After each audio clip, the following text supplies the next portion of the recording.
buttons. Hey, don't do that shit again, bro. He gonna do it as soon as the camera on. You see how he look? He looking at you. He ready. Bruh. He ready. He like, all right, camera ain't I don't on, like how bruh. you like a cat and shit, and you not a cat. Nigga, you heavier and everything. Camera ain't on yet. Nigga, your breath stink. Like, come on, bro. It do though. It be hot. That nigga got hot ass breath, bruh. Hey, welcome to Straight Dope Show. I'm El Luno. I'm Trey. Oh, is that it? We talked about that before. Remember? We did. Like, we did. Should I didn't switch know. it? And you were like, nah. But since you did, I hope you're watching this on Rock the Crowd TV. If not, please do. You can download us on Android, Apple. I want it on all your Apple devices, though. I need like 7 downloads from the one person. Just, you know what I mean? You know what pisses me off, bro? When I'm in a game and shit, and they read my name, and they be like, TraB. TraB? TraB. I get TraB more than anything. Oh, I was be like, I'm are Uncle, y'all even trying? I'm Uncle Star. That's cool. That's cool. I thought it was. I was like, that's actually hella cool, bro. I'm TraB. What the fuck is TraB? You, nigga. So, what are some things we could get started with? Oh, if y'all ain't been to Howard's Gumbo in Sacramento, you should, because it's dope. He was at the comedy thing, right? Yes. And that shit was nice. And he should be coming to the next comedy thing May 10th. That's in a couple days. No, nigga, that's next month. Oh. See, yeah. I'll be early with my shit. You know how folks be telling you about their show like a week before? Nah, bro. I'm a month in advance. Hey. You know how off I am in life, bro? I said that's in a couple days. It is April 11th. I mean, it is a couple days the way this fucking time work, bro. But I didn't be that off, though. I haven't listened to music.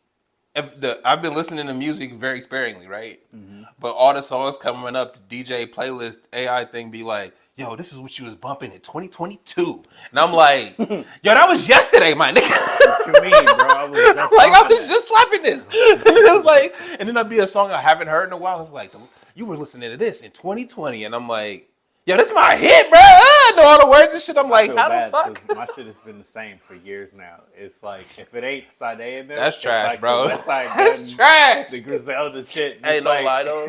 I'm mostly off music at this point. I don't know if I said it on the show, but like that Kendrick shit, the GNX, I think that's the last shit I'm gonna care about. Turn the TV off. I think he closed the chapter for me, dog. I don't care about nothing. Did you see my post, bro? Okay, so there was a post that I had that was about the R&B music, and it was like the males versus the women, who's killing it right now. And I'm like, yo, I don't really give a fuck, because you can literally go on, like let's say Spotify. It can be any of them. You can go on anything and actually look at the new artists and just find gold. And you can, but that's what I'm saying. I'm at the age now where it's done for me, okay? like if a new song come up and I like it, I'm gonna add you. But I'm not Don't looking. Ever ask me who that was. I don't know, bruh. There's so many songs that I know the words to. That was like the second time I heard it, bro. I don't know. It slapped though, right? Cool, right? It was cool, right? That's why my playlist is gone. I know it slapped, but I'm saying I don't know. None of these cats I ain't following up on you. Hey, bro, that's the last. It's not gonna be the last vinyl I buy. Was like 2 years ago. Yeah, you like 10 years older than me, bro. Why are you calling me old? Because you are old, nigga. Like, we can both be old, bro. In comparison to these young. Matter of fact, look, this is how you know you old, bro. This is how you know you old. If you take from where you are now to the year you graduated high school, how old is that child? What do you mean? Oh, shit. If the friends you had in high school had kids, how old is that nigga right now? Senior year. Like 12 or 13. You see what I'm saying? You old, nigga. That nigga in junior high already. That's old. How old was old niggas when you was in junior high? 25, nigga. Shut up. And the people that had kids in high school, them niggas is either in high school or they graduating. You see what I'm saying? Like in the next year or two. That's what I'm saying, dog. That's how you know you old, bro. When I'm like, when you graduated high school, the folks that had kids right after high school, if them niggas is grown, you're old. Bruh, you a grandparent by now. I'm not. No, I'm not. I'm not You not, old but though. I'm old enough to be a But you know grandparent. what I Yeah, mean? it's like, I'm not old at all. But they do call me pops on the internet. bruh. Niggas be calling me Unc and all of that extra shit.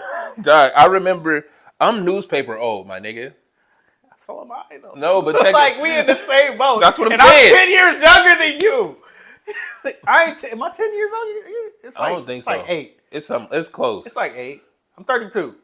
Yeah, it's 8. It's 8. So yeah, bro. I'm newspaper old too though. Like I have my grandparents and my uncles. And Nah, shit. but see, you only remember the Sunday But edition no, though. Dead You ass. only remember the No, Sunday. but dead ass. They would go get the paper. And we in there in the morning eating our cereal. Yeah. And everybody got the newspaper open, looking at it and seeing what was happening during the day. I'm not old. I'm old enough to know what phone booths were like when they still ran. I'm old enough to know the dial? the dial, bro. I'm old enough for all of that shit. It's just that it wasn't necessary at the time. It was around though. They just weren't necessary. It wasn't needed. Oh yeah. By the time you were born, all them shits was obsolete. Yeah, because by the time I was in high school, middle school, they had cell phones everywhere. Everybody had a cell phone, so it wasn't needed. I was the first generation to go to college with a cell phone and be in there playing Snake, nigga, while you supposed to be listening. Like I was on there on the game, bruh. Professor talking to me, I'm like, huh? I hear you, dog. Keep going. Snake. It's Snake. All right. Well, nah, I had a Palm Pilot, so I had like real games on my shit. But anyway, nigga, Your real games is still bullshit compared to now. You didn't have Fruit Ninja and shit. Like it wasn't that good. It was bullshit nowadays. Bro. They would have talked about it. It was now. Space Invaders, nigga. Okay, but it was good. It was Space Invaders in the pocket. They still would It have was Space talked about Invaders in it the pocket. It was Space Invaders in the That pocket. shit's ancient now. I don't give a fuck, nigga. Back then it was the shit. That's what I'm saying. That's my point. Let's get to a topic, bro. Let's get to something. Let's start with the trade wars, bruh. Just cause get it out. Because it's wild as fuck. It's not though. No, yes it is. It is. No, but if you just reading the tea leaves, if you're not like super educated and understanding what's going on, and you hearing, hey, we going up on China's tariffs by 80%, and them niggas be like, all right, well, we going up on US by 60%. Yeah. and then you hear We about upping it them. every single day. But now not- we at 125%. But I feel like, as wild as it sounds, it's one of those you remember Horrible Boss, where like bro would go and do the work as the entry level would do, and then be like, damn, I didn't know it was like that, right? That's all I imagine is happening with these cats and not knowing how shit works. Because you know how rich people will sit there and talk about, oh, the migrants this and China this and all that other shit, but it's like, bro, do you even know where you get your shit from? You don't even buy your own food, my nigga, so shut the fuck up. I don't even think they doing that. No, but no. I think it's all off Chat GPT or something like that. No, it's not, bro. It's literally had a plan based off what AI it's literally what white people talk about at the dinner table about how China's doing this and how the immigrants are doing that. And then they built their policies off of the ignorance of not knowing how shit works because they don't interact with people. You see what I'm saying? That's like, real. look, that's what I'm saying. Real. It's Horrible Boss. Yeah. You don't know what the fucking people at the bottom have to do to get the job done. They get the job done. We didn't right? realize that they were. You didn't. That we don't need. Well, they don't need anything that we actually make over here. We don't realize that until we get till we fuck it off. Till we're raising tariffs on them. Everything it doesn't hurt them. Everything we buy says made in China on it. But we know that. No, but this goes back to my point. Yeah. We know that. We interact with everything. Niggas that don't buy their own fucking toilet paper or have to unwrap it don't see that shit. You see what I'm saying? So because they don't see that, they sit there and pontificate on all these things that seem like issues because they're just people talking. And it makes it worse when you own like a small business and you don't understand how much of what you make in your own business. No. See that, but no, because it goes right. to this too. I hear you. It's one of you don't even realize because you might have voted for Donald Trump and all of that too. That the things that you are selling are made in China, or parts of it are made in China. And your whole business is affected. Everything that you're doing. Yo, no, not even the products, bro. The raw materials you import come from there. Yeah.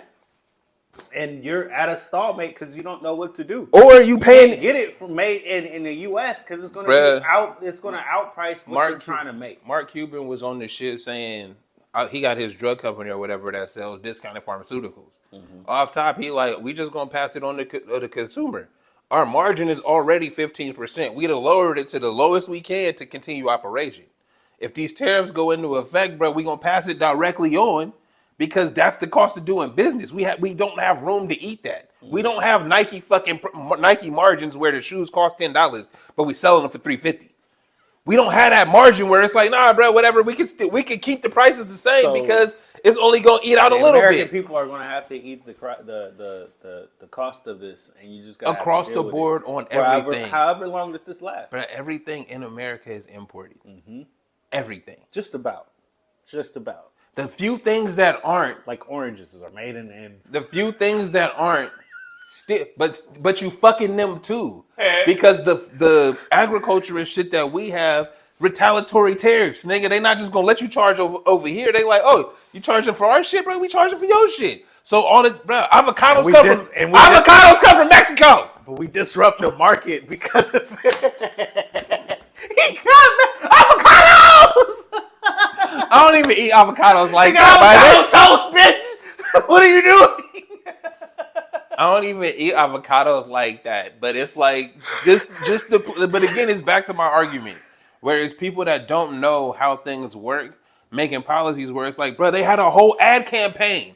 Avocados come from Mexico. That's the ad campaign. So we as children understand avocados come from Mexico. We need to keep it cool over there. Nope. You fucked that up, bro. Where am I gonna get my avocado toast? And the Mexican president is just like the Chinese president. We don't need you, dog.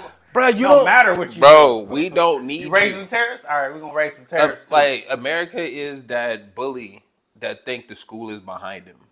You know what I mean? How niggas be walking around like they big and bad. Oh, you know what I mean? Ain't nobody going to fuck with me. Ain't nobody going to fuck with me. And they can just push some little kids around and it's cool. But then when they start like really wilding and niggas is like, hey, we don't fuck with him no more. And then they said, we not? Hey, cool. Hey, y'all, the word out. We not fucking with them no more. And then you by yourself just walking around the yard. And don't nobody fuck with you. And you by yourself. We're in a position right now where we are by ourselves and we're trying to see how things are going to shake out. Because it doesn't help. Bro, like, did you see how the egg prices and all of that stuff where it was going up and then he's starting to rescind certain things that matter? Like, even the immigration where it's, we want all immigrants gone, but we don't want to the hotel workers and the farmers. And the hotel workers. We don't want to give them up. Bruh. Doesn't make sense in the long run if this is what your policies are. But because I understand that this is needed again, people that don't deal with anything. Don't actually understand what matters. So they make up policies and they say things that's like, nah, this should be the rule because this is what's happening. And it's like, all right, bro, do that. And then when you see it fuck some shit up, it's like, well, I didn't really mean it like that. What the fuck was you talking about then, dog? You were getting rid of everybody. Like, literally everybody. But now you making little incentives for certain specific type of people. Fuck out of here, this bro. This shit ain't gonna work, bro. It's nah, because your policies are bullshit and they have no leg to stand on. So I deal with this in the job that I have where you don't know how many steps it takes to keep a relationship cool. Right? Like, you don't know where the relationship is. You just know you're trying to keep it cool. You don't know where they are in their next move, right? So they could just call up and be like, hey, bro, I'm done with y'all. It's a wrap.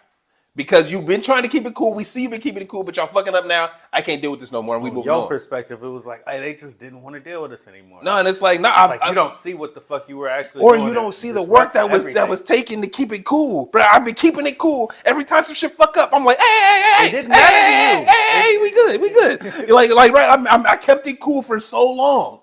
And then some shit fucked up, and it's like, I can't keep that cool. And y'all like, yeah, no, we don't need that anyway. All right, bro, see what happens. Cool.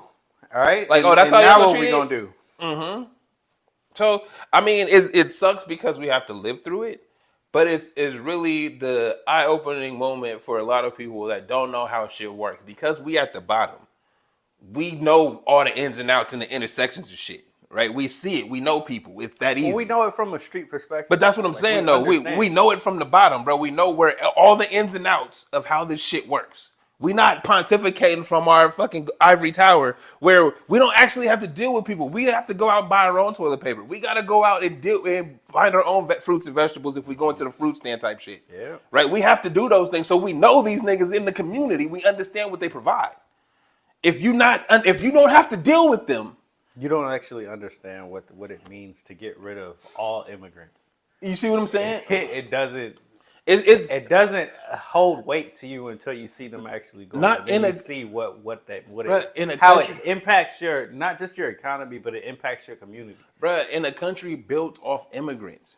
Yeah, but it's like it can be big things and small things. But that's it's what like bro, your tamale lady not gonna be there no more. I was about to say that. I was about to say it's going to impact the people that are making your homes. Yes. Yeah. But it's also going to impact like your taco trucks. Yeah, that's what I'm saying. Like the people that's on the street selling the anything, brother. They got or whatever. Bro, they got the flowers for Valentine's Day. All of that shit. It impacts everybody that you see out there, and you don't understand.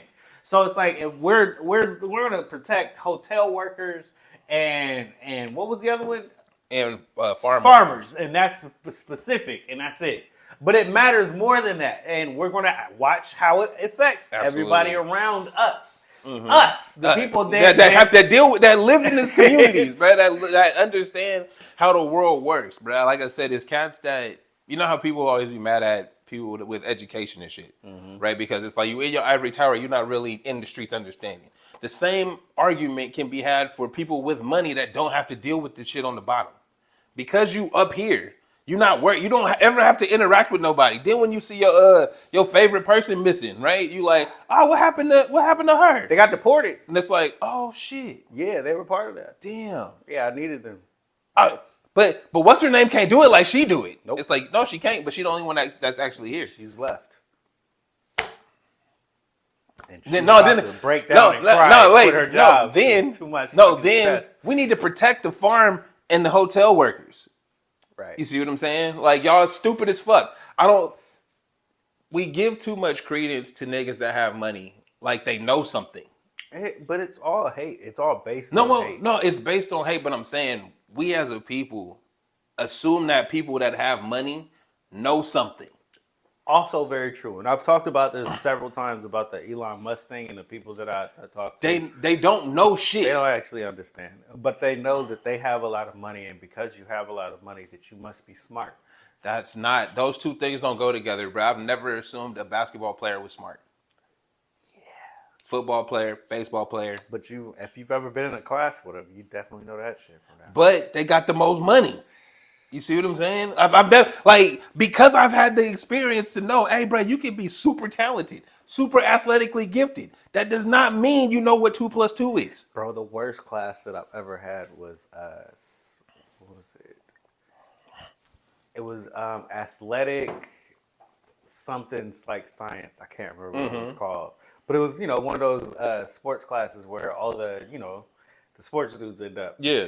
And the way the teacher just taught the class was just like, hey, just copy the notes and bring it in. Just write down what I wrote on the board. And, bring it in. Mm-hmm. And you're going to get credit for that. And that was it. Mm-hmm. And I was just like, yo, what the fuck is this class? It's get some credits, bro, so we can so no kid gets left behind. See what I mean? But you don't actually care. Bro, but that's the point.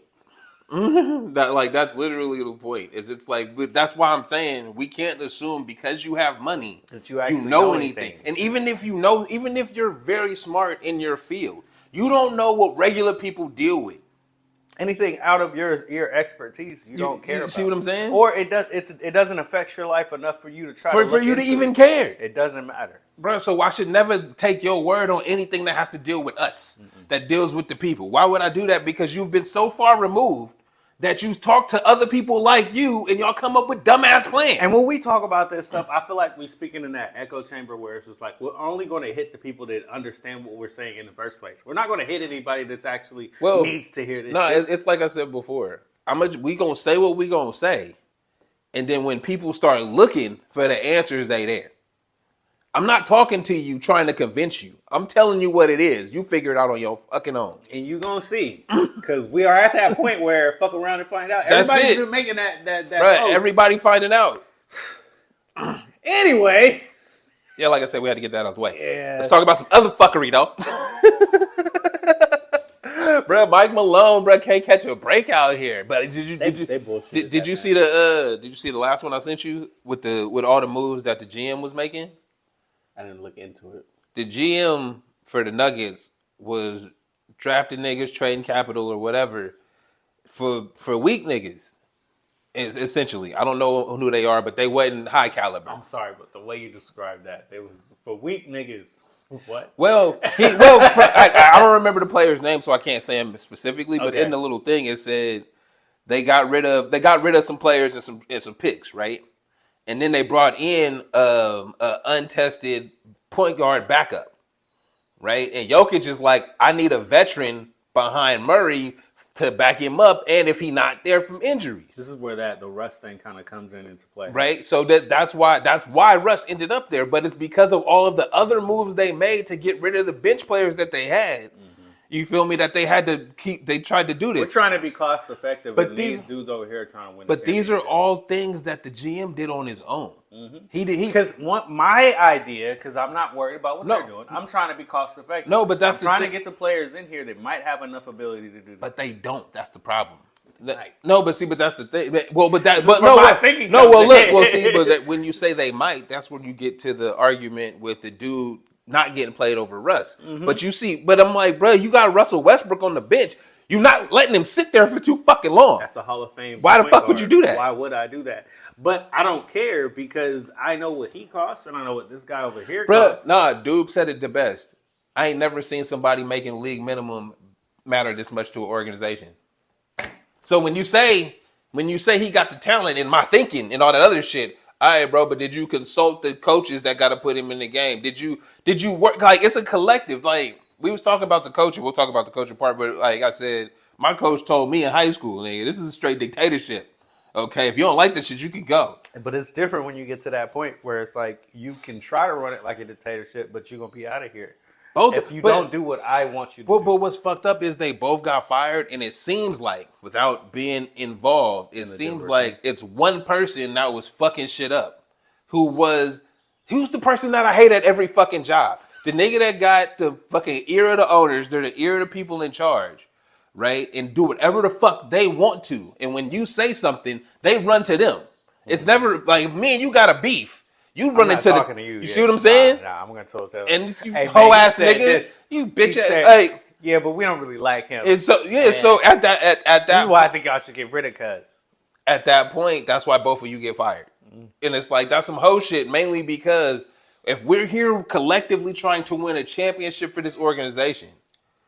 Let's just pause you there for a second. See, we not collective. We not collective. Trying to win a championship. No, I'm trying to be cost effective, and me over here on the other side. I'm trying to make my bosses happy. So I'm telling you what I'm doing is what you want me to do, and what I'm saying is he's doing over there is not what you want. It's not going to help us. And meanwhile, when we're actually looking at the team, that dude can't play right now. He's not ready right now. We've been dealing with this with Warriors for a while. He's not ready at this point. Doesn't mean he can't be on the team. But the type of playing time that you're trying to ask for this guy to get isn't going to help the team out in the long run. What did Mike Malone say in that clip? They not watching film. They say they watching film. When they get out on the court, they not watching film. Because it don't look like you know what you're doing. So in my head, when I see you playing Russ over bruh, that tells me one of them is doing what is asked of them and one is not. But because one is the darling of the GM, he just gonna run and tell, bro. He just there to snitch anyway. He there on the league minimum. He said, yo, I want you to play. Go tell me if he don't let you play. Hey, he didn't let you play? Coach ain't giving me run, man. I don't know what's up with Coach. I don't understand what's up with this team. And then there's they'll say there's a rift in the team. Mm-hmm. And then there's the people that agree with you what's happening, and they're usually the bottom rung of the team. It's not your Jokic's, it's not, bro. It's not those that matter. Of the team. It's not those that matter. That are upset. It's the people that are coming off the bench. They want more run, and they're saying we're not getting it either because this guy over here talking about Russ, that guy over there is keeping us from getting the time that we want. But what you really want is for Russ to fail and then them to put that other guy in and then he fail and you possibly get your time in. It's not going to happen that way. But this is where the rift becomes the part of the team. Mm-hmm. It doesn't help anybody in the long run, but we're going to keep doing this anyway. Bruh, I feel but like I said, like you broke it down perfectly because it's collectively, bruh. As an organization, top to bottom, we all here to try to win this championship. If my GM and head coach ain't talking and bruh's just making moves, right? I got to deal with the players he bring in, and then the people he bring in ain't up to the standard that I have. This ain't helping us. All right, bro, we got a beef, but then you're not talking to me. You talking to the owner shitting on me. Mm-hmm. All right, bro, I'm not talking to them niggas either. I had this problem where it's like, bro, I'm not talking to nobody. It is what it is. Because anytime I talk to you, it come back like I'm lying. Anytime I talk to them, it come back like I'm lying. Bruh, what the fuck? Why am I talking if I'm always lying? There's no reason to talk. Just watch me do my work. And these niggas ain't watching film. Y'all not looking. Y'all not in the building with us. Right? Y'all not in the streets, in the trenches, when we doing what we gotta do. Bruh. And that's Russ right there. That's every it. time. That's why you said it. Because it's like, when has he ever had a teammate that actually had a problem with it and was vocal about it? Ain't nobody never ever seen it once. Bruh, you can have a problem with, and you can have emotions in the game, bruh missing shots, bruh taking bad shots, and you lose in the moment, right? That is totally understandable. But ain't nobody ever after the game, at the podium, at the practice mic, at none of them things ever been like, Russ is a bad teammate. Never heard it. Ain't nobody ever said that. Russ made, what's the niggas? He dragged the Wizards, nigga, to the playoffs. He encouraged them, bottom of the barrel franchise, nigga, to do something. So I ain't never seen it. So the fact that they keep throwing Bron under the bus every chance they get, it just tells me that the media is ass. But the media knows that he's an easy cop out for us because we've already written this narrative. If y'all don't relax, bro, we doing something in here. Go lay down. These niggas, bro, goddamn. Oh my god. Anyway. I don't remember what I was saying. I forgot to. We was talking about Russ. Oh my god. Ain't nobody ever been vocal about him being a bad teammate. Oh, and you were probably going to say that because they've built up the narrative to hate Russ, that it's just an easy button to press anytime be an easy cop out. Some shit happens. Every single time, because we've already built up this narrative against him. We've used it against, when he was on the Lakers. We've used it when he was in Washington, which didn't make any sense. We've used this anywhere that he's been because when we have issues and we need a cop out in general, he's been the guy. And so this time, even when we're stretching it as far as it can be stretched, we're still going to use him because it's an easy cop out. What is our real beef? Our GM and our coach don't see eye to eye. But we're going to use Russ to say that he was playing him in front of other people, and we didn't, and the team didn't like the way the dynamic was. Bruh, if anybody, I want niggas with their hands raised to tell me who wanted bruh over Russ. I need to see. And as soon as they raise their hand, it's like, when did you think you were going to get me? You bullshitting us. Because that's the reality. It's really worth a laugh. When did you think you were really going to get minutes? Like, nigga, what? When a nigga got hurt. And that's it. That's what you want a team for. When a nigga gets hurt. Bro, we brought Russ in because none of y'all are an adequate backup for Murray. For anybody. Fuck out of here. He's a Hall of Fame point guard for a reason. When he came in at the beginning of the year, we were talking about it. Box out. When he came in at the beginning of the year, he was making waves because he was doing things that he did on a normal team, and they were letting him be himself. Mike Malone believed in him enough to let him just be himself. Let him rock, bro. And it changed the dynamic of the team. Then you get to the end of the year, and we didn't like it. Really? So y'all don't like winning? Yeah, we don't like winning because he impedes us from getting in the fucking game. My biggest problem with niggas, because as a sports fan for this long, I understand.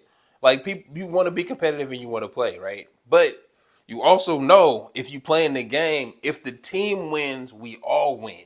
How many niggas have been on the bench of a championship team and became the sixth man the next year somewhere else? Because they were on a championship team. Bro, if you collectively come together, make this shit happen, everybody can get paid. It's an accolade. It helps you. If you're not looking at it like that, you're just looking at, I just need mine. But I think that's the problem. I need my opportunity. I think that's the problem with this generation, a la Ja Morant. And it's a me first. Can't nobody tell me nothing. I'm gonna do this, and it's like, look, bro, you right. Can't nobody tell you nothing. You supposed to have the discipline to take care of yourself. That's the idea, right? Like I said, because folks don't have the discipline to lock in for the team championship. They don't seem to understand that they role. Hey, bro, I was just watching. What's bro name? He be on all this shit. Jeff Teague. Jeff Teague talking about how somebody showed up to the team and was like, "Look, you think you hot, huh?" He was like, "Bro, I show up on time, feel me, do my little practice shit, but I was getting lit up everywhere, whatever." Woo. And bro was like, "If you're not, you need to come and work with me 9 a.m. working on your game, man. And if you don't show up, I'm fining you." Said he fined him like 5 days in a row. Dang. Said bro owed him $500, and he didn't. And bro and T kept ripping them things up. I ain't paying that shit. Bro went to the GM and said, "Hey, he owed me $500. Take it out of his check." Feel me? And he did that. And bro was like, "What's up with that?" And it's like, "Nah, bro, you think it's sweet. You need to be ready. You need to be working on your shit every day. Be ready." He worked for 3 months. He worked on his game. He not playing. Kirk Heinrich pulled his hamstring in the playoffs. He got to start against Derrick Rose. Now that you've been actually prepared, and he showed up, bro. When he showed up in that moment, that's why we know who he is. But that's the idea. Is it's like, no, bro, you lock in for the shit later. It's not right now how you feeling. Oh, I'm mad because they're not playing me. I'm mad because he getting more minutes than me. Are you winning as a team? Are you prepared to show up when you need to be? If somebody goes down for real. If you upset that you're not playing, that means you're not practicing. You're not watching film. Just like Mike Malone said. Okay, can we get to the part where they fired him? Mike Malone is a championship winning coach. Not only is he a championship winning coach. Hey, hold on. I got it though. I figured it out. I already know what happened. He was beat. It was what I said before. Because everything you said is correct. He's a championship winning coach. He's a great coach. He didn't. I was about to just riddle off that, like, yo. Yeah, no, his resume is amazing. But I'm also looking at the fact that your best player is winning with him. No, but he said fuck them too. Like that. Like in my mind, because I wasn't there. But this is how it looks to me. Me and the GM beefing. Like I said, bro, if I'm beefing with him and I come to you and you acting like I'm lying, and then we can't work this out. It's a problem with me. I'm the problem. I stop talking to y'all niggas. Right? So now it's a beef. Y'all see the shit that he doing is fucked up. Y'all see him being ass. But y'all can't just throw it on him because that's y'all boy, right? That's y'all homie. Y'all picked him. That's the nigga y'all riding with. So it's both of our problems. Right? So when we go into this meeting and you telling me you getting rid of him and what you expect is like, so it took y'all this fucking long? Y'all was willing to just throw this whole season away because you was fucking with your boy that wasn't doing shit? Bro, fuck y'all. Nigga, that easy. It's like going after this year, because it's who?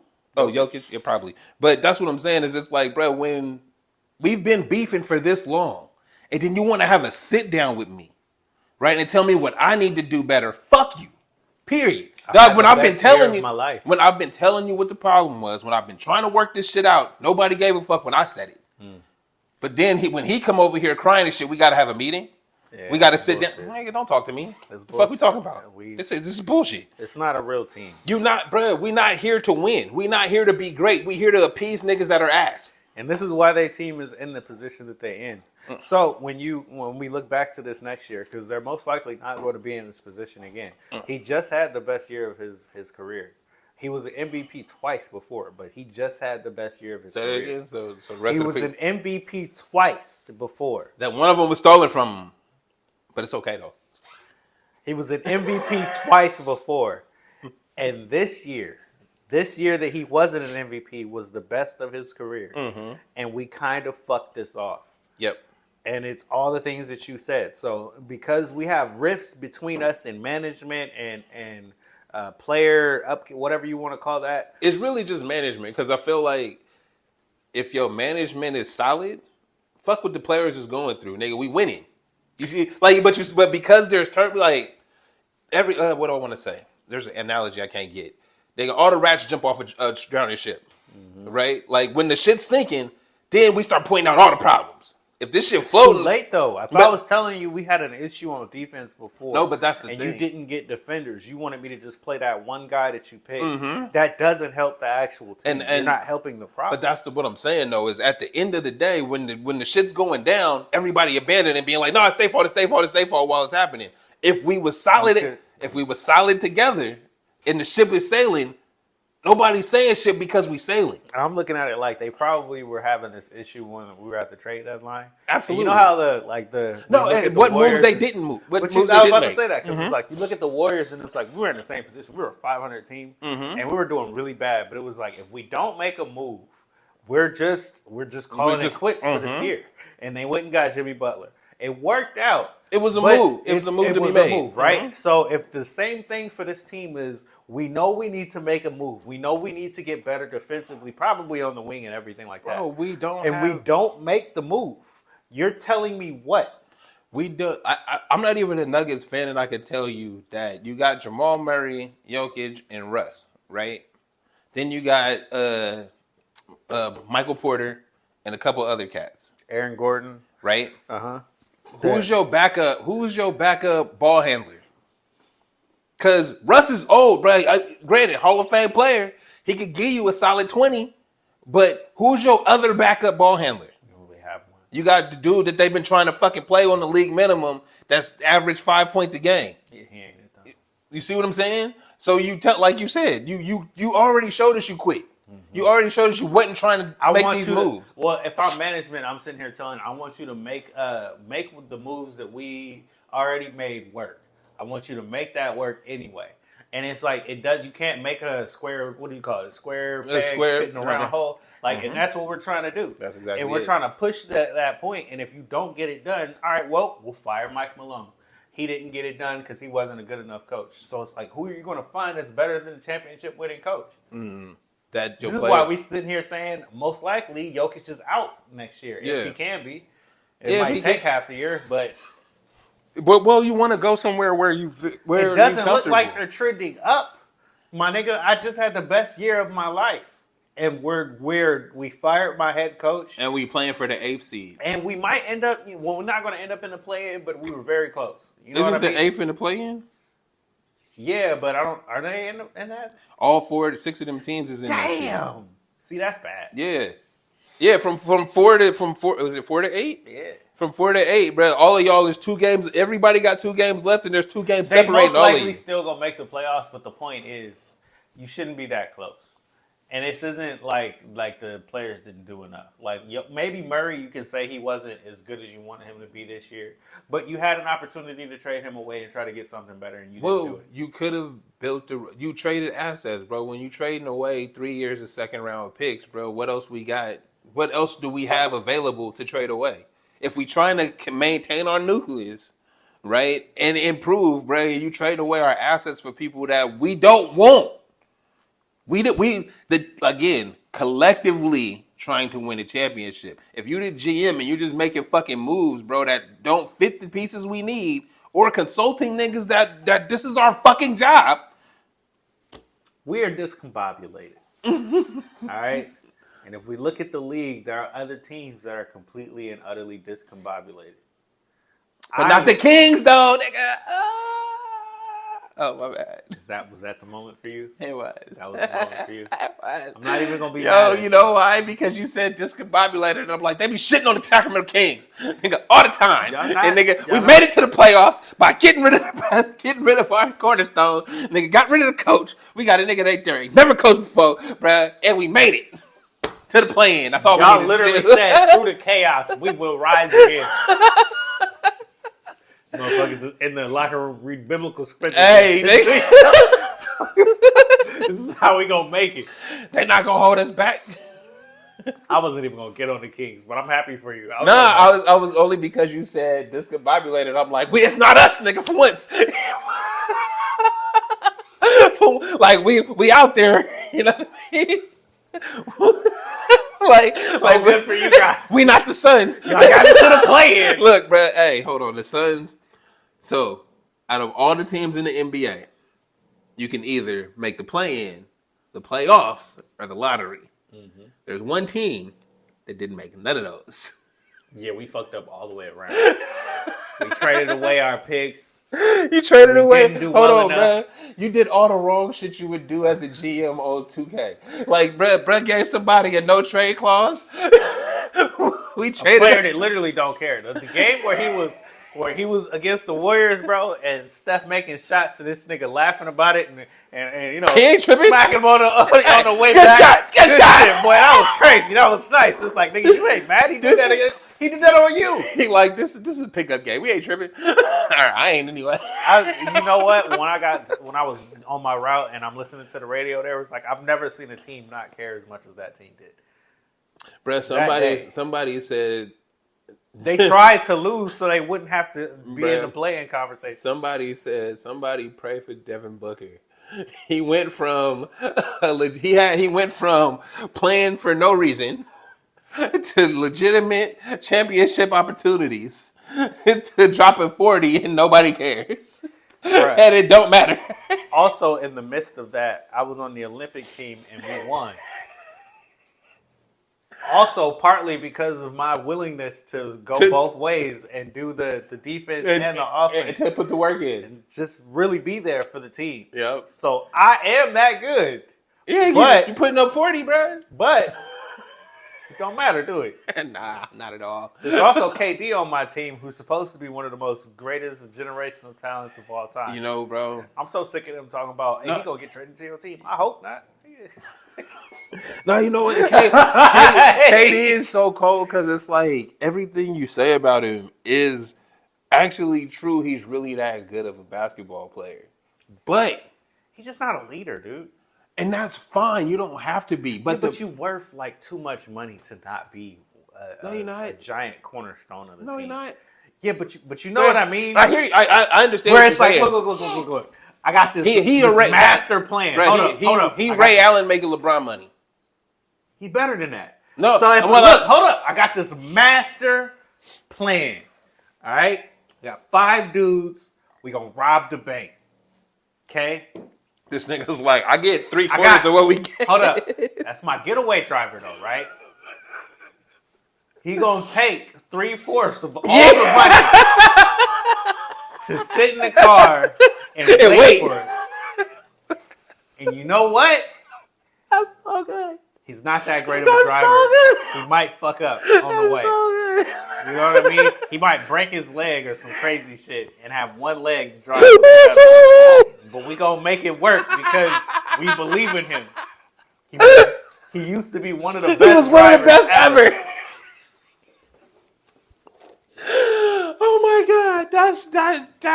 See what I mean? I can't be mad at that analogy. That shit fired. It's crazy. Nigga said he gonna take all the money. He gonna take 3/4 of the money. We gotta split. We can split that other quarter. It's gonna be enough so that we gonna be good. We gonna be happy about it. But we gotta get away, and we gotta depend on get this away. nigga who's hobbled and used to be great at what he do. He got caught a couple times, but he usually good. That's so fucked up and hilarious. Oh my God. It's like you can't deny what he is, but we're not looking at what he is right now. Right. Or what he was. No, you're right. right. We can't deny no. what he was, but we can't look at what he is right now. It's too hard for us to take the global perspective. That's why I was saying he Ray Allen making LeBron money, because it's like, what was Ray Allen when he was on the Heat? But he's better than Ray Allen. That's why I understand what you're saying. Nah, see, but it does fit. But he's such a much better player than the better part don't matter. The better part don't matter when you're inconsistent. I don't give a fuck how much better you are. He's not inconsistent with it as a player. He's inconsistent as a leader. That's the point. That's the point. Getting leader money. Bruh, Ray Allen wasn't the leader. Ray Allen was the OG on the squad. I'm just here. This is why I'm saying. This is why my analogy works. You keep saying he's better, and I'm like, that doesn't fucking matter. Because it's cool. Okay? But you want him to be a better leader. Ray Allen was not the leader over there. Ray Allen played his position and was in the spot to make the shot. And you know what's funny about this? That's what KD has wanted the whole time. Just let me play my position and play my spot. Don't ask me for shit. Good. Don't ask me nothing, nigga. Nothing extra than that. Just let me play my position. And when the Warriors let him do it, bro, he was cooking. He was cooking. MVP, and it was like, yeah, but it's still Steph's team, and people use that as a caveat to discredit him. But it's who he is. It's not a discredit. That's what, bro. He's a sniper. The easy money sniper. He told you that with his Twitter handle, nigga. Easy money sniper. Give me the shit. I'm knocking it down. Don't ask me to do nothing else. What do we ask snipers to do? We don't ask snipers to do recon. We don't ask them niggas to go to hunt them down. No, we tell them, hey, the nigga over there, go get him. And then they go get him. That's what they do. Got it. I see him. I'm shooting now. All right, that's what. Down, that's Kevin Durant, bro. That's Kevin Durant. Hey, bro, we need you to shoot threes. Got you. He gonna knock them bitches down. That's what he do. You want him to lead the team? No, nigga, I don't do that. We need you to try. No! You're making too much money to not try, nigga. That's your fault. All right, and this is where it isn't even, the funny part is it isn't even just this team. No, it's every team he's been on. Yes. So it's like we've all made the mistake of basically paying him too much money and asking him to be something that he's not. But it's because of the tax bracket that you worth and who you are as a person that don't fit. Look, my nigga, that's your fault. Okay, I'm not gonna not take the money. Like if you put it out there in front of me, I'm gonna go take it. But if you're not gonna pay it, I know somebody else will. Charlotte Hornets will, bro. I'll go turn them up. It's good. I'll give them niggas 45 wins. Bro, I get us to the play-in.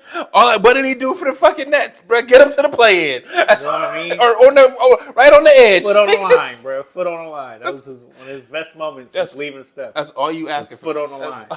That's all you asking for me. Do you hear that, though? I don't give a fuck. Since leaving Steph, his best moment was foot on the line. We almost got in. Yeah. Wow. What more do you want from him? And meanwhile, on the other side of your teammates is Kyrie Irving, who's giving his life to basketball. bro did everything he could and fucked up and got hurt because he was doing too much. It's like, bro, you old, bro. Slow down. He's like, nah, we need this. My team need me right now. I got to do what I can. Bro on the free throw line talk about, thank you, God. You know, and it's like, this is such a heartfelt moment for everybody else. But God is probably sitting there like, bro, honestly, you probably should just slow down a little bit. You should probably be cool, my nigga. Just be cool, bro. Just chill out for a second. Just be cool. He like, nah, bro. I'm doing everything I can. And I thank you for this opportunity. And it's like, that's beautiful. That's beautiful. 110. Yeah, so I'm pulling. Ownerships don't really care. They suck. Oh, speaking of ownership, before we get into the playoffs, I want to talk. Oh no, you don't want to talk about the Babs? I mean, we can. I mean, Lucas just went and played them, and you just know how that is.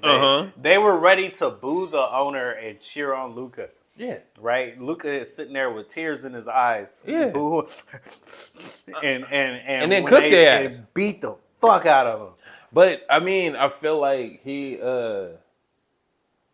The way you said it before about there's something going on with the way shit's going down and how players are being moved and things. And I really think it's that Steve Kerr said teams are owned by billionaires now, so we're all a little bit more expendable. Right? That made me think about them not being as attached to the team as, say, a Jenny Buss is, or owners from that era. My heart stake isn't in it. You see what I'm saying? I have money. No, it's money, bro. But I don't even care about basketball. You see what I'm saying? Like, I don't even know basketball like that. I like basketball. I like to watch niggas dunk and shoot. But I don't know. I'm a little more paying attention to these tariffs than I am to basketball. But that's why what happened in Denver makes sense, right? With your owner's a billionaire that don't really care about the game. And your GM has the owner's ear and can do whatever the fuck he wants because they're locked in, right? So this nigga that don't really know too much about basketball but want to make a stamp on his basketball life, right? Got the green light from the billionaire that paid for shit. Yeah, we talked about that. Right. So if you underneath that, then it's like, hey, bro, what the fuck are you doing? then you end up how Denver is, right? And I think that's what is happening with the Mavericks, where it's like whatever whoever owns them don't care about basketball like that, right? Then they leaving it up to the GM. The GM think he doing fucking 3D chess moves. He trying to. He trying, but nigga, the basketball niggas like that's not smart. Everybody in basketball said Luka did what? Everybody. How could you trade him? Because you playing 3D chess with somebody else's money. But it's just one of those like, bro, he's too young to even make that move. If he was like 30, 32, then it's like, all right, I guess. But you see how they tried to trash him though. But that's everything that they said after getting rid of him made them look stupider. But this is what I'm saying. This is why you know the two instances, while not directly tied together, are from the same book. Where the GM got carte blanche and the owner backs them because that's their basketball guy. They don't really talk to the coaches and shit because they don't. You know how just tell me what's going on. No, you know how people feel when the consultant walk in or when the district manager walk in or some shit and you like, bro, this nigga don't know shit, but we all got to be on our P's and Q's because he here. He don't know how none of this shit work. But we all gotta clean up real quick because he's standing here. You know what I mean? He watched me do this shit. That's exactly what happens when the GM walk through. We start shining to do whatever he wants. You know what I mean? Because this nigga making it look good real quick. But he don't know what the fuck he doing. But we made it look good real quick. But because enough for when he came through and that was it. Mm-hmm. So now that we look stupid again, you made these moves and we got to work with them. Yep. We got to just figure it out. And they honestly. They might make the playoffs. They still have an opportunity, but your trajectory was so far ahead of that when you had Luka, and then you got rid of him. So it's like, okay, well, we'll see what happens. So we're still at a point where we're going to see what happens. Mm-hmm. But if you don't win a championship, or if you don't even get close to a championship, everybody's going to realize that this was one of the stupidest moves you could have ever made. Bro, it was the word. What did Brett say? Pat Bev said on his pod that. It's like I got a Ferrari and you give me a bag of potatoes with a hole in the bottom. Damaged goods. Fuck am I about to do with this? That's a little fucked up, but I hear what he's saying.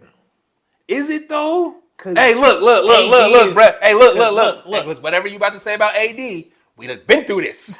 All I'm about to say is AD being gone makes the Lakers look different as a unit.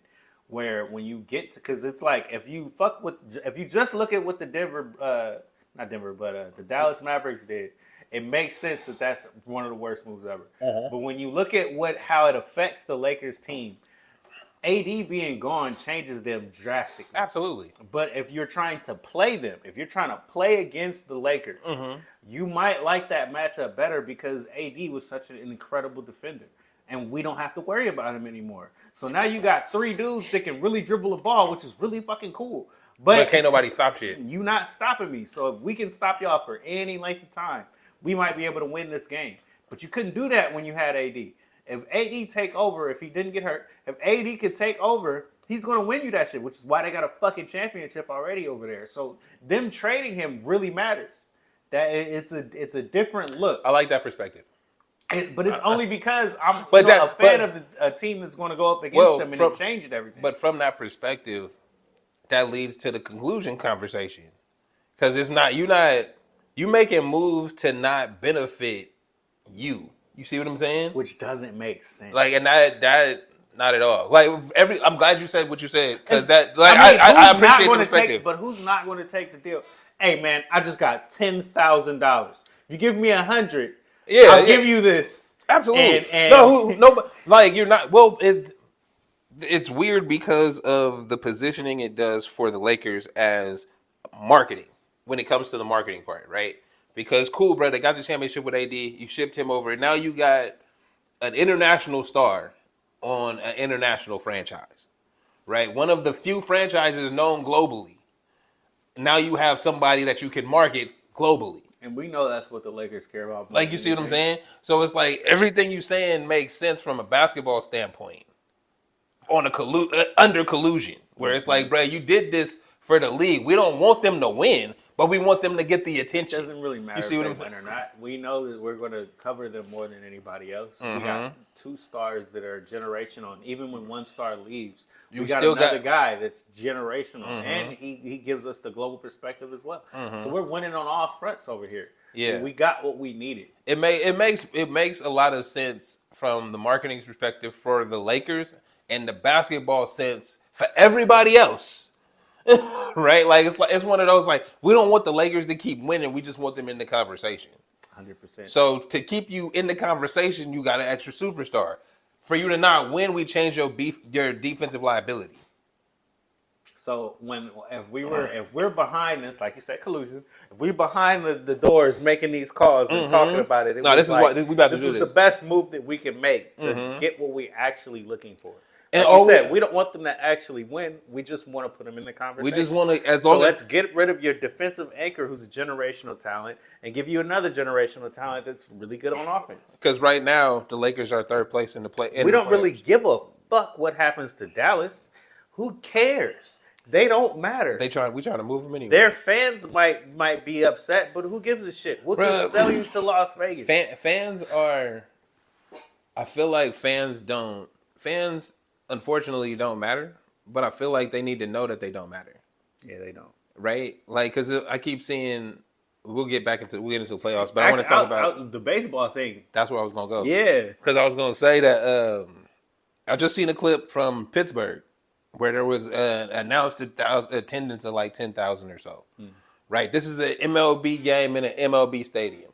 And like I was telling you about them playing in smaller stadiums, it's like the popularity of the game has gone down. If you're not the Giants, the Yankees, the Padres, or the Dodgers, we're not packing your stadiums like that. Honestly, you can go out and you know how they do the street things where they interview people? How many people actually can name 5 teams? You probably won't get enough. That's the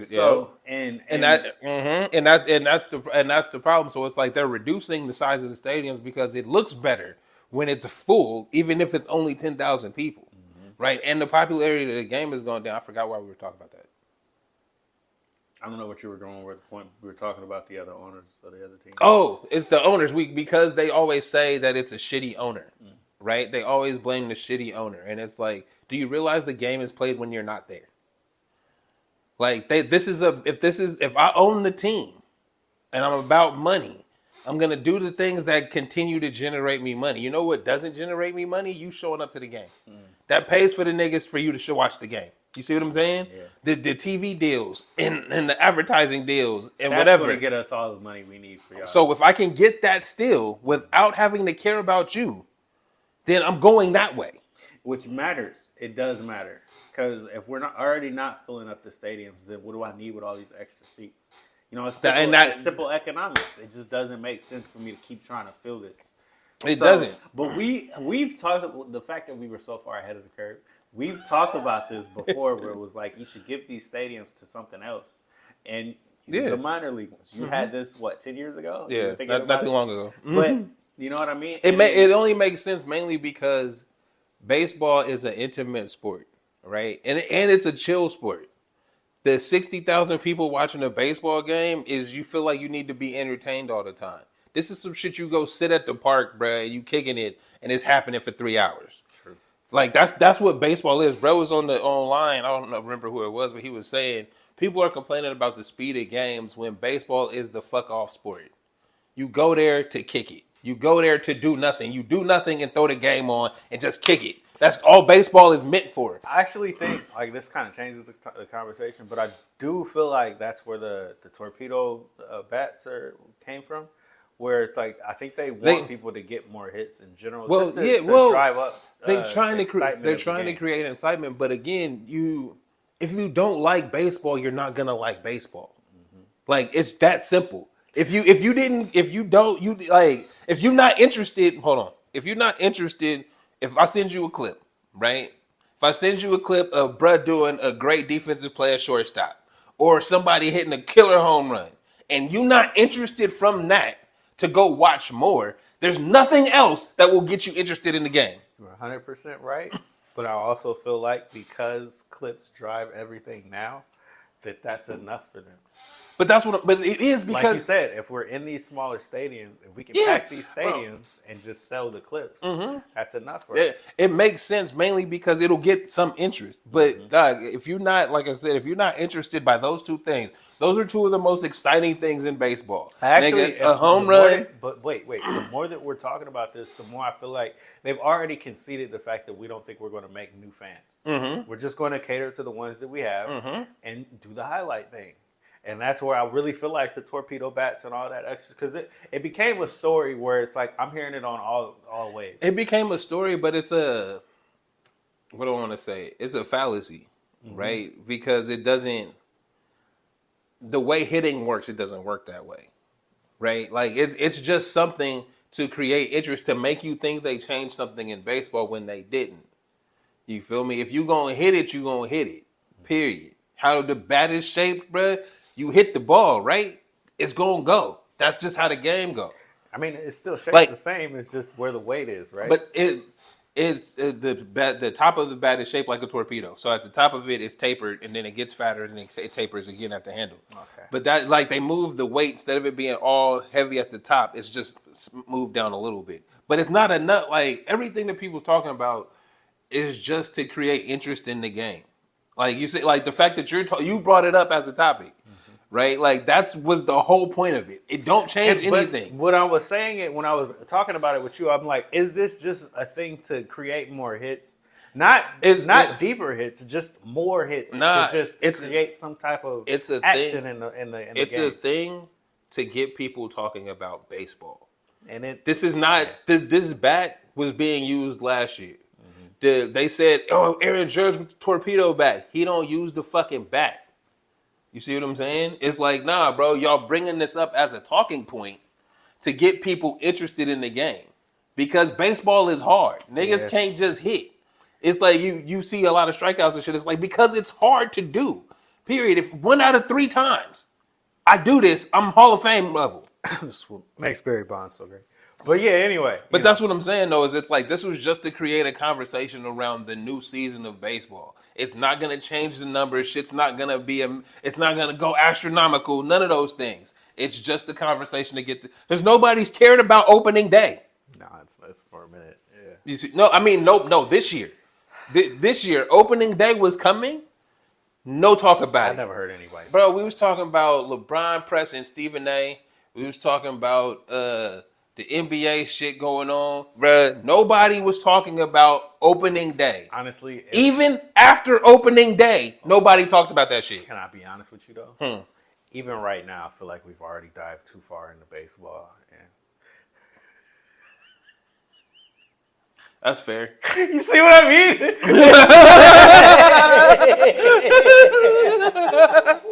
Well, no. That is such a hit to baseball. It's like, look, bro, people who are just talking about stuff just, to generate views for their own thing don't even want to talk about you for that long. I tell you like this. Baseball shot their own self in the foot by not embracing the next generation when I was a child.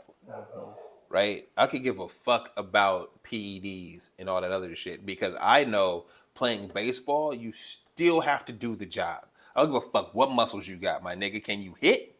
Because you can have all the muscles in the world. That don't mean you can fucking hit.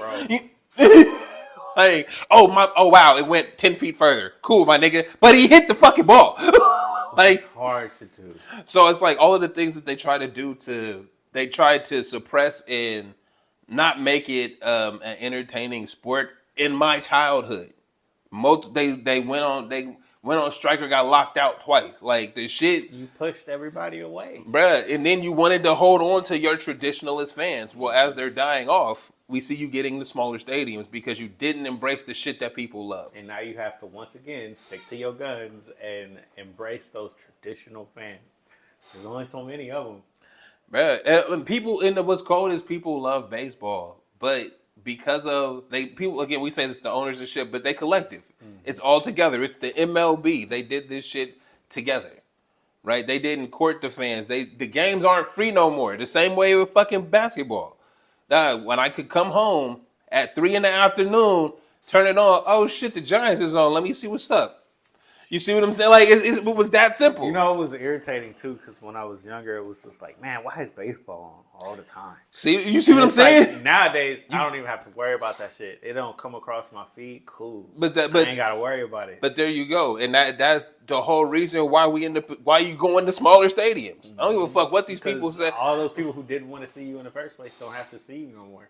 And you're not a worry to them. You're not even an idea to go spend a Saturday. You see what I'm saying? Like free marketing, right? Like we just in your face all the time. You don't give a fuck, but your pops might have cared and been like, "Hey, we should go to a game then." You like the trickle down effect. He's not even saying that anymore. You know what I mean? The trickle down effect of the shit just being on TV, being accessible, is you might want to go see that. So hey, anyway. Hey, y'all fuck yourselves, bro. Moving on. NBA playoffs. Yo, so as of yesterday, the Kings is in the 9th place, the Mavericks is in 10th. And then you got I'm gonna go from the bottom up. The Minnesota, Memphis, Golden State. Oh, the 7th seed hasn't been determined yet, quote unquote. Okay, but then you got the Clippers. Yeah, Clippers, Nuggets, Rockets, and OKC. Them in the top 2. Yeah. They're the only ones that have solidified their spot. Hey, bro, shout out to the Rockets. Shout out to Ime Udoka. Mainly because I feel like I don't even know him. I ain't never heard him. Bro, they calling him Ime Udoka in the Death Row Records. Bro, I ain't never Rockets, heard. Bro, that shit had me dead. I ain't never heard him talk, but really? But he looked and he get the feel of my coach just said this is straight dictatorship. Bro, they was talking about him because you know how you play that talk shit? about the coaches in general. They was like, and he wore Cortezes to the court. Oh, that's a nigga. Why does he have Cortezes on, bro? Is he a gangster, bro? Like, yes, what is he about to do? Yeah. Did he wore anybody that buy Cortezes? They already know the game. See, and then you don't once again, you don't buy them because they look cool. Because they were talking about it on the radio. They were like, "Hey, we know about the black Air Forces and it's like the black Air Force energy. But if you buy Cortezes, you already got that a button gangster, up? bro. You got that button up? We just not gonna fuck with you." He came to the game in the Cortezes. I'm ready for war, bro. What's happening? Yeah, bro, he ready to stomp somebody out. But that's what I'm saying though, is the bumping type, into players and shit. Bruh, what's up with it? The kind of coach he is though is like he's the kind of coach that demands respect from a generation that don't respect nothing. Very true. Like, and however he does it, he does a great job of it. Because if we go back and look at the Rockets just last year, was he coaching them last year? I think so. Yeah. Did 2 years then? Because 2 years they was looking like it was before that. You know what I mean? Like before he got there, they was like, "Yo, what the fuck is going on over there?" Didn't seem like right? That. And then after he got there, we didn't hear nothing from him. They wasn't being great, but they wasn't. You could see that it was starting to come together. They were playing. They were being professional. Mm-hmm. They weren't being great. They weren't at their potential, but they were doing. They was trying. Right, and the next year is the step up where it's like, bro, they just dominate. They not pushing it no more. They already passed you. Right? They yeah, literally already passed you. They beat us. I can appreciate anybody that can get kids to work harder. Because he's one of the few things that a lot of coaches can't be, and it's like I can teach players that already know how to play basketball, winning basketball, but if you don't know how to play winning basketball, I can't teach you anything. Well, see, he's one of those coaches that can teach you how to play winning. And basketball. I don't think that's fair because I don't think the niggas know how to play winning basketball. Like, you talking about the Rockets? Yeah, they're learning. No, well, they're learning because of him. But this is what I'm saying: is what you said makes sense if they know how to play winning basketball. Like if you're playing with championship level players, they won in high school, they won in college, blah blah blah blah blah, right? When you playing with cats that have been AAU niggas they whole time, no disrespect, they good at basketball, but right? I don't know how to win for real. They ain't never played on a team. Like, you see what I'm saying? Nah, bro, give me the ball. I'm a duck. Give me the ball. We gonna ISO this shit. Like when you going into an environment like that, where a lot of your players come from that type of environment, right? And you corral them and all their energies and shit. And get them to hustle. They diving on the floor. They really got it takes to actually win. You got to respect it, bro. But Cause, everything it takes. but that's what I'm saying. Is it's like whatever he's doing in there is he got the respect of the team, which is probably the hardest thing to do. Is because that's why niggas don't work for you. If I don't respect you, I'm not gonna work for you. Out. There you go. But you see what I'm saying? Championship winning coach, and it still didn't matter. But it don't matter because half your team that just don't respect what's going on. Because they chose sides, bro. It's the GM or the coach. Ain't what no sides sides you want? over a death row. You see what I'm saying? Feel me? No, but that's what I'm saying. but that's what I'm saying. But that's what I mean, though, because you know how hard it is. You're the new person here. If I've been on the team 2 to 3 years before you got here, everybody in here know my name. They know what's up. I also love the fact that he's already got a track record of doing this before. When he was with the Celtics and they weren't winning yet, and in order to make them a winning team, he made those young dudes understand what it took. And when Joe Mazzulla took over, he was already. It was almost like the parody of the Warriors and Mark Jackson. Okay, where he got them to become what it takes to be winners. So it's like when he took over, they ended up winning. But it was because you had the nucleus of the team that man made. Well, I think that we also don't give Joe Mazzulla his credit in that I feel like he's the psychopath that him and he kept it going. I'm saying him and Udoka is the same dude. Where it's like when you actually talk to him about your job, he gonna give you the boost that you need. That's nigga, you got confidence in me, but also let you know you still ain't shit. Like you know what I mean? Like you to be shit to me. This is what you got to do. Until you do this, you ain't shit. You feel me? You good though. You great. You know what I mean? Do your shit, but nigga, get on this. Do what I'm talking about over here every time. So I feel like that the changeover was really like they just went from one to the other. That's why it kept going. But but the point is that he created that nucleus. And now that he's over in the Rockets, and he's got the opportunity to do it again. You're seeing him do it again. Well, I think he took a team that was, 25 game winners and turned them into I feel like the second in the seed in the West? I feel like all he really does without being there, without knowing, because I want to be there and I want to see it. I want to see it just so I know what the fuck I'm talking about. But without being there, my assumption is he challenges them on that. How good are you really? Oh, you this, you that, nigga? Show me then. Because what you doing out here ain't showing me. When they sitting in their meetings and they got film up, what is this? Oh, I thought you was better than that. What the fuck you doing? Oh, I thought you got hustle, bro. Why your hands on your hips? Like you. We don't do that hurt feelings shit around. You see what I'm saying? It's like if your feelings is hurt, bro, you cannot play. It's that easy. Like you know what I mean? Like and he challenged them. He meets them where they are and challenges them at it. Instead of trying to placate them and make sure they happy and they comfortable. No, bro, ain't no comfortable. Ain't no comfortable until we win. If we ain't winning, ain't nobody comfortable. Nigga, ain't no chairs. Fuck that. Stand up. Hey. I feel like there's a lot of truth to that. But you see what ain't nobody winning, ain't no chairs. Everybody's standing up. But that's what I'm saying. As a team. Yeah, but that's what I'm saying. It's nigga, I'm here with you. It's that I'm here with you. I care. One of the college coaches was just saying, I can't be the one that cares the most. Oh yeah, I'm out here yelling and screaming. You hear my voice throughout the whole thing, the whole practice, running the hardest because I want them. I'm demanding the best out of them, and they not providing. Players don't give a fuck. You see what I'm saying? So to get that age group to actually give a fuck and to move forward, not just to tell you they care, be like, yeah, it's good, bro. I'm showing you. I'm actually doing the work, and when we go out and put it on the court.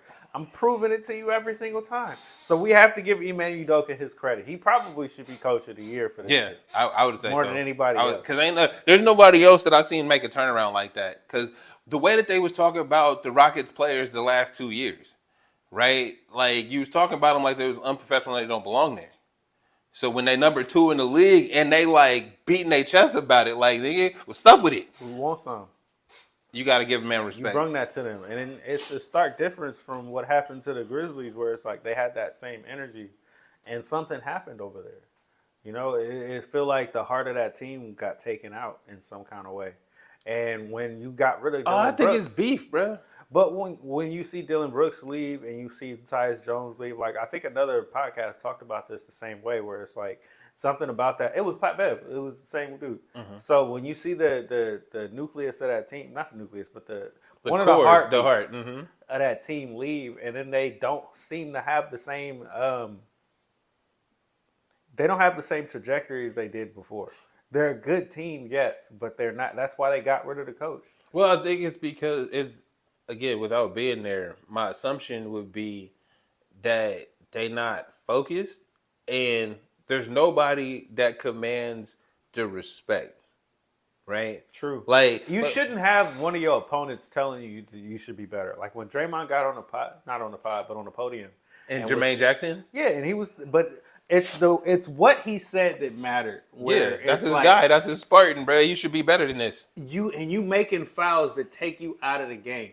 As an opponent, I love this. I want you to be out of the game. But if you my guy, bro. As a fan of who you are, you should be better than this. As a defensive player of the year type of caliber player, you shouldn't be making the same mistakes that a rookie is making. It goes back to Mike Malone, bro. They not watching film. They not. But you see what I'm saying? Like I keep saying that, but it's really like you not being a professional about your job. You Jeff Teague I show up when they tell me to show up. I'm not doing no extra work. You see, that extra work is what takes you from good to great. You already good. You made it to the league, right? You're already good. But if good is good enough for you, then that's where you at. Detail starts to matter a lot more, bro. That next level takes dedication. And if you want to be that guy, you have to put in this extra work. And if you're not, I'm gonna end up playing Russell Westbrook. And you gotta be, you have to be able to be told something. I feel like on that team with the Ja Morant, I don't know about the other cats. I can only use him as an example. Is you can't tell him nothing. That hurts my spirits because I've been saying this since he was in college. The dude knows how to play the game. Yeah, he has an ability to get his team there. Like he knows how to play his position in a way that makes his team a winner. But he acts so erratic. But that's what I'm saying. You can't tell. His new celebration is a response to being told he can't do something. And it's where it's like, I understand on one hand, and on the other hand, I'm still calling you stupid. No, but that's the thing, though. The fact that you can understand, it's all he's leaning on. You see what I'm saying? But I think that... It's like, pick your battle. Well, I think that we need to stop letting people be adult children. And that's what this feels like. Hey, bruh, you literally, they told you, hey, bruh, cool out on that. You can't tell me what to do. And that's what this is. I was telling you before, like when he grows up, I'm gonna probably be a bigger fan of him. And when I finally see that, because I don't like the antics now. And I said that 2 years ago. And now we and then it got worse. It got worse. It's like, what are you doing, bro? You should be smarter than this before. So at this point, it just makes no sense, and I'm starting to be incredibly disappointed every time I turn on the TV and they put you on the screen. You're too good for this. You were supposed to be the face of the league, and you've denigrated yourself to the point where now you're just a rolling a laughingstock every single time we turn you on. And it makes no sense. It doesn't need to be that way. So now you made this new celebration that doesn't actually mean anything or matter into your actual game, where you are in the playoff standings and where your team is trying to go. You're just making another fucking news segment out of yourself. We don't need this. Because you can't, but it's like I said, the understanding part is what he leans on, because I can understand it too, right? It's the you can't tell me this or tell me that, but at the end of the day, bro, him specifically is a brand. Like your job position with the money you make and the position you've been put in, unfortunately, you can't be a child with the shit. Like we clown LeBron for being too PC, but the reason he was doing that is because look at where he is now, bro. Got the first person to have his own Ken doll. That's crazy. You see what I'm saying? Like we've known LeBron since he was 20 years old. Or 19, 18, whatever the fuck, 20 plus years. Wouldn't have seen that back then. You see wouldn't have thought of it. Bro, no, we was shitting on him because how you gonna say he king? He ain't won nothing. We shat on, like, imagine if LeBron had Ja Morant attitude at the same age. It would have been bad. It would have been Allen Iverson all over again. Where it's like we find reasons to hate you. You see what I'm saying? And that's it. And that's what I'm like. I like Ja Morant's game, but the antics and things and everything that doesn't have to do with basketball. Like the celebrations and things, it's like, bro, you just gotta be smarter. Mainly because they trying to get rid of you, bro. You still a nigga at the end of the day. And you gotta act like it, bro. You gotta act like you understand it. You see what I'm saying? Like at the end, you can't be like these people that's voting for Donald Trump and don't know it's about to affect you out here. Yeah, bro. Exactly. Exactly. You don't have that same grace. Nah, bro. You've been involved in too many things. Now, if you didn't have no off the court incidents and this was just celebrations and shit, you'd have a point. But you have one thing leading to another. You have a long track record that if somebody was on the radio and was just leaning down your track record, we could spend the next 5 minutes talking about each little thing that you did just to detail it, just to summarize it. Spend the next 5 minutes on the things that you've done. That's fucking ridiculous, bro. And we should only be talking about your basketball prowess. And we don't need to do that because, we know who you are. Be cool over there. We probably should wrap this up anyway. Oh, we can. I think we hit everything on there. Yeah. I just want to say, let's hope the Kings like the beam one time. You know what I mean? I'm hoping my Warriors get in the actual playoffs and not in the play-in. That's what I'm hoping on, bro. I'm going to be real with you. I'm hoping for everything good for the Kings, but at the same time, I just want my team to get in the playoffs. I want in my dreams, I see the Warriors losing the next 2 games. They got y'all in the play-in, bro. Can you stop? And then we like to beam on that ass. Why do y'all want to be against us so bad? It's not like we love y'all, bro. Nah, bro. It's just the wrestling of it because Harrison Barnes got his leg back, so I feel like we got to get our leg back.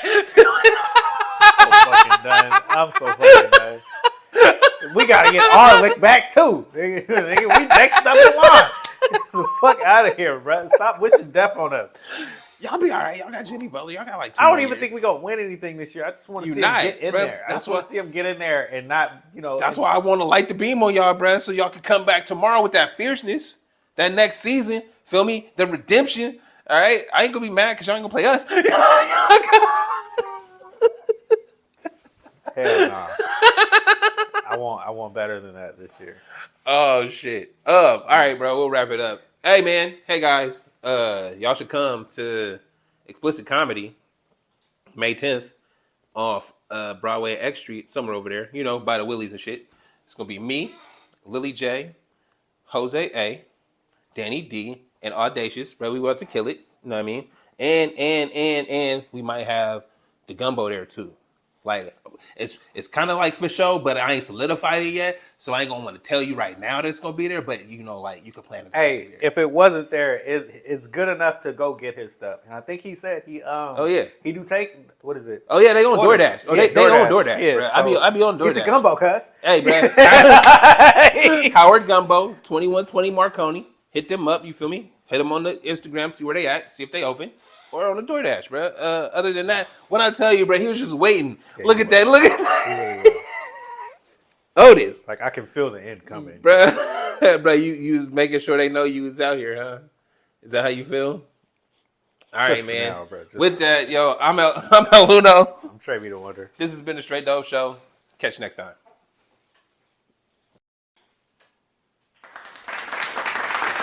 This is the Straight Dope Show. This is the Straight Dope Show. This is the Straight Dope Show. This is the Straight Dope Show.